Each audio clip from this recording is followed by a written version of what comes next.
El concepto de atención lo vamos a definir como un proceso cognitivo que hace orientar nuestros recursos mentales. Va muy relacionado con la concentración, que es la capacidad de opacar lo que no es relevante para nosotros. La atención se va a dividir en 6 tipos, que es la atención selectiva, la dividida, la sostenida, la involuntaria, la voluntaria y la habitual. Bueno, cada uno pues ya sabrá las definiciones de estas y no me voy a centrar mucho en eso. Tomamos la teoría de Posner y Petersen, los cuales nos exponen 3 redes atencionales. Ellos nos explican que cada una se va a diferenciar de la otra de manera diferente porque presentan tareas distintas. La primera es orientada a los estímulos sensoriales, especialmente a lugares en el espacio visual. Esta se llama la red de orientación. La segunda es lograr y mantener el estado de alerta. Se llama la red de vigilancia. Y la tercera es orquestar acciones voluntarias, la cual se llama red ejecutiva. Bueno, la red de orientación, también conocida como la red atencional posterior. Bueno, esta es la que nos permite orientar nuestra atención a un espacio con el fin de captar información relevante. Bueno, esta red de orientación se va a dividir en la orientación manifiesta y orientación encubierta. La orientación manifiesta se realiza dirigiendo los ojos hacia el lugar de interés, mientras que la orientación encubierta nos va a hacer asignar nuestra atención hacia un área del campo visual sin necesidad de mover los ojos. La segunda es la red de vigilancia. Bueno, esta lo que nos permite es tener la capacidad de lograr y mantener el estado de alerta. Esto va más focalizado a la supervivencia, que es lo que nos permite como estar preparados a un estímulo que sabemos que va a llegar. Y por último, la red ejecutiva, que es la que se encarga de la coordinación voluntaria de los recursos en la ejecución de tareas nuevas o no estructuradas. ¿Eso qué quiere decir? Es como centrar nuestra atención a un proyecto nuevo o a una meta. Bueno, como dice su nombre, tiene que ver con todas esas funciones ejecutivas. Entonces, la resolución de conflictos, detección de errores, distribución de recursos de atención, planificación, organizar procesos y reaccionar, ¿no? Ubicación neuroanatómica. La atención y la orientación se ubican en la corteza frontal, pero también implican otras áreas del cerebro. Para ello, vamos a profundizar en las 3 redes de la atención. La primera, el sistema activador reticular ascendente, más conocido como SARA o red de alerta, el sistema atencional posterior SAAP o red de orientación, y por último, el sistema atencional anterior, más conocido como SAA o red de ejecución. El SARA provee la habilidad más básica para mantener la atención consciente o vigilancia durante largos periodos de tiempo. En ello se implica el sistema reticular activador, que sería la parte verde, y sus conexiones talámicas, límbicas y frontales. Y en la parte negra, que sería la figura 8, estarían los ganglios basales que también están implicados en el SARA. Y estas áreas se comunican a través de la dopamina. El SAP es un sistema sumamente necesario, ya que sin él los seres humanos no estaríamos bien equipados para hacer frente a las diversas fuentes de estimulación distractoras del entorno. En ello se encuentra la parte violeta, que sería la corteza parietal posterior, el azul, que sería el núcleo pulvinar lateral del tálamo, y el rojo, que es el colículo superior. El SAA se hace cargo de la atención selectiva, de la atención sostenida y de la atención dividida. Las áreas que están comprometidas en esta parte son la verde, que sería la corteza prefrontal dorsolateral, la amarilla, que sería la corteza orbitofrontal, y la violeta, que sería la corteza cingulada anterior con el área motora suplementaria. El área motora suplementaria sería la parte que está en la flechita violeta, con la parte que está como subrayada, como unos cuadritos, y también está comprometido el núcleo caudado. En la neuroquímica se encuentra la noradrenalina, que en la atención se involucra en el estado de vigilia, que implica tanto el ritmo de los procesos cerebrales como el nivel general de la atención frente a los estímulos del medio. La dopamina, el cual tiene que ver con el reforzamiento de una conducta en función a la satisfacción experimentada y de la motivación. La serotonina en la atención es muy importante porque regula la función ejecutiva, la conducción sensorial y el comportamiento social. La acetilcolina, en lo que respecta a la atención, es un neurotransmisor clave para mantener la memoria y fomentar el aprendizaje, además de promover la neuroplasticidad cerebral. Función neuropsicológica. La atención exige un esfuerzo neurocognitivo porque precede a la percepción, a la intención y a la acción y tiene un papel importante en la capacidad de memoria y aprendizaje. Además, atender o prestar atención nos permite enfocar los órganos de los sentidos sobre determinada información y focalizar selectivamente nuestra conciencia, filtrando y rechazando la información que no es deseada para la realización de una tarea. Bueno, cuando hablamos sobre las patologías, dentro de esos mecanismos, se hace referencia a que se manifiesta una pérdida o alteración en las habilidades cognitivas que nos ayudan o nos permiten ser capaces de determinar nuestra posición, tanto en el espacio como en el tiempo, y las habilidades atencionales o los recursos atencionales. Los trastornos más mencionados, donde se hacen más visibles los trastornos de atención y orientación, son el trastorno de atención y hiperactividad, donde pues identificamos desde su nombre que nos habla acerca de la atención. Este se caracteriza por la dificultad para mantenerla. Entonces a eso le llamamos distractibilidad, que es la incapacidad de mantener la atención en un estímulo.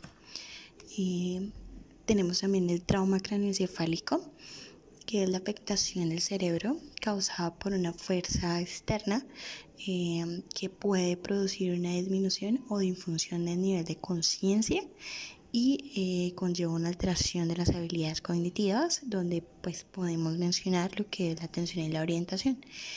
En las personas con trauma craneoencefálico es muy común la desorientación, debido a que esta persona no puede ubicarse en el espacio y en el tiempo. Tenemos el trastorno de estrés postraumático, en el cual se puede evidenciar lo que es la paraproxesia, que se define como el aumento de la atención espontánea en desmedro de la voluntaria, y es decir, la persona pone atención a cualquier estímulo dentro del entorno y deja de atender la actividad específica. Tenemos también la demencia tipo Alzheimer, donde pues ya conocemos la demencia, y en ella encontramos lo que es la aproxesia, que se define como la ausencia total de atención, y la desorientación, que ya la habíamos mencionado anteriormente. En la enfermedad de Parkinson, al haber un deterioro cognitivo, pues también se ven alteraciones en la parte de atención y orientación, donde es muy recurrente, o podemos situarnos más en la parte visoespacial, donde, en la memoria visoespacial, donde podemos ubicar lo que es la orientación. Por último, tenemos la esquizofrenia paranoide, en la cual se identifica la hiperproxesia, la cual es una intensificación o una focalización excesiva de la atención. Esta está con frecuencia acompañada de hipervigilancia e hiperlucidez. En esta podemos identificar también lo que es la doble orientación, en el cual la persona es capaz de orientarse en determinados momentos, o bien hace una mezcla entre la situación real y elementos irreales. Es decir, esta persona nos puede decir que está en un colegio. Bueno, efectivamente puede que esté en el colegio, pero resulta que nos dice que el colegio está en las nubes. Entonces ahí vemos que hay una combinación entre elementos reales y elementos irreales o anormales. Ahora pasamos a la parte de evaluación.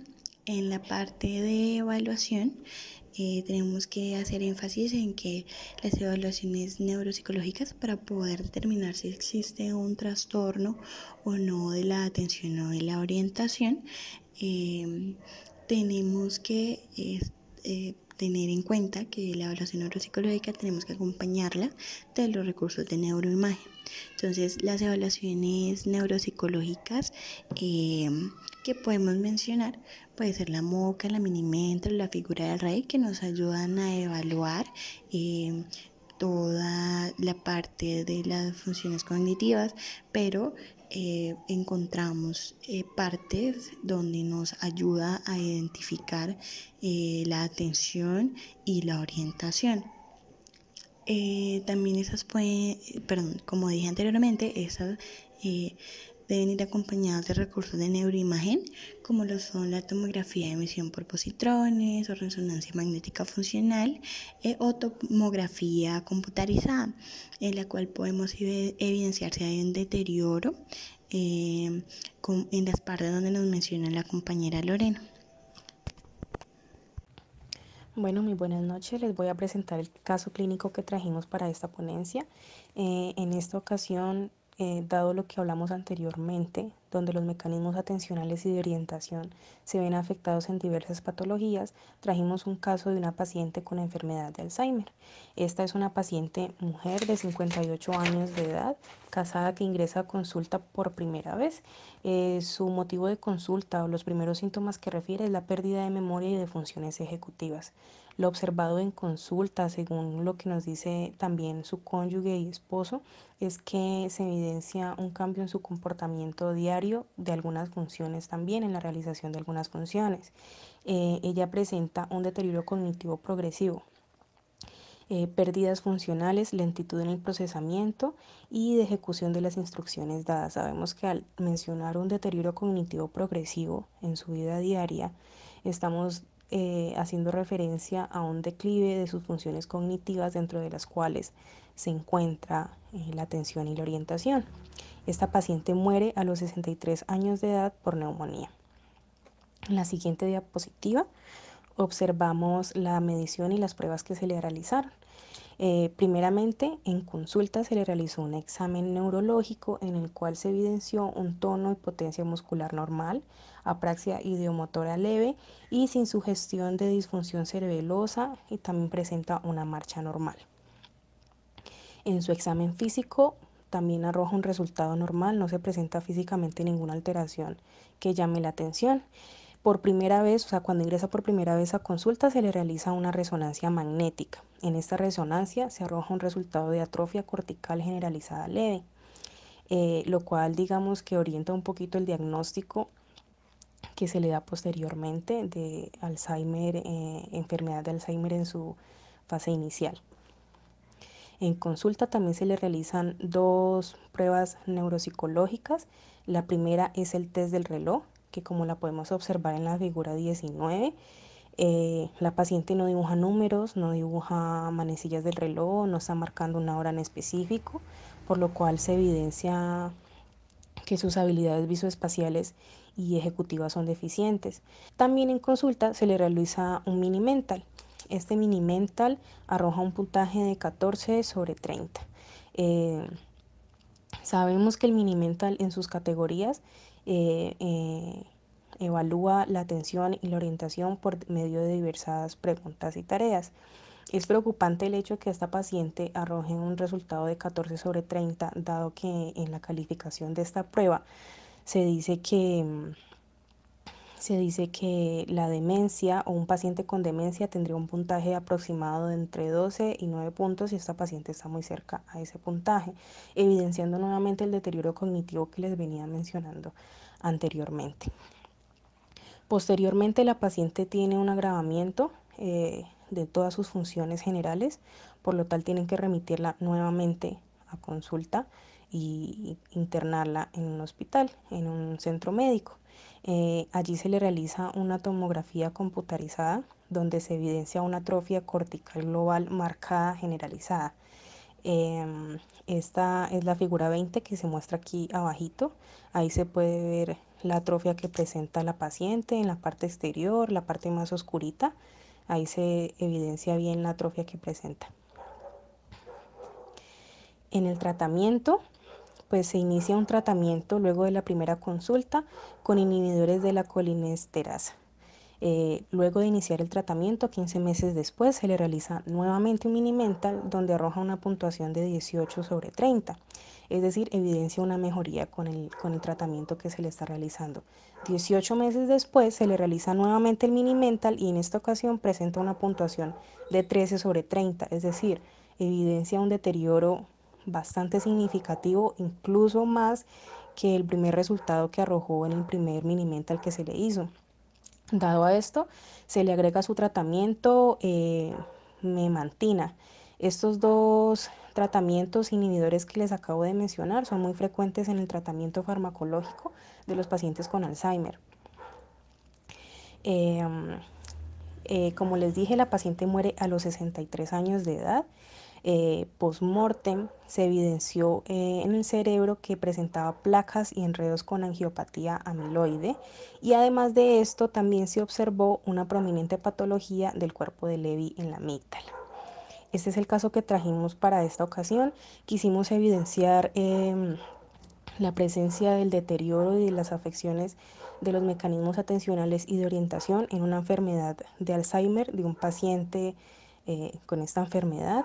Como en este paciente se puede evidenciar en pacientes con Parkinson, con esquizofrenia, etc. Sabemos que en algunas patologías y otras algunos mecanismos se ven más afectados que otros, pero siempre pues las funciones ejecutivas se ven alteradas y en este caso pues se evidencia claramente. Les agradecemos mucho su atención. Muchas gracias.